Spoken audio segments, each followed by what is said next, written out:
அவர்கள் 6 அடிக்கு 6 பேக்ஸ் எல்லாம் வச்சுக்கிட்டு கண்கள் பெருசா தலைமுடி எல்லாம் வச்சுக்கிட்டு அப்படி இருக்கான். அவன் அரக்கணும் காளி அப்படின்னா மேல அந்த காளிக்கு முன்னு வந்து விதிச்சா. அவன் என்ன அழகு சூப்பரா இருக்கிற காளி. ஆனா அந்த கருப்பு நேரம் பூசி என்ன வேணும் உனக்கு? நாளைக்கு நானும் ஆதிபரா சக்தி போயிட போகிறோம். ஆதிபரா சக்திகளும் கொல்ல வேண்டும். எனக்கு உபாயம் தான், ஆயுதம் தான். அவன் சொன்ன போட ஆதிபரா சக்தியை கொல்ல முடியாது, என்கிட்ட ஆயுதம் கிடையாது மறைஞ்சிட்டான். உடனே கை வெட்டி போடுறான்.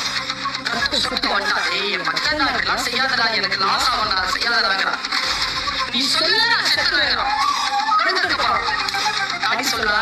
ஆதிபரா சக்தியை கொல்ல முடியாதப்பா, எப்படியாவதுப்பா அப்படின்னு உடனே சரி அப்படின்னா ஒரு வானத்துல இருந்து இறங்குவாள். இறங்கும் போது அவளுக்கு எதிராக எந்த ஆயுதத்தையும் தூக்காத.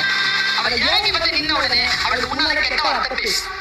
அவள் அழகு இல்ல, அவள் வந்து நிர்வாகத்தில் குறைந்தவள், அவள் ஒழுக்கத்தில் குறைந்தவள், அவள் வாழறதுக்கே தகுதி இல்லைங்கிற மாதிரி நிந்தனை பேசு.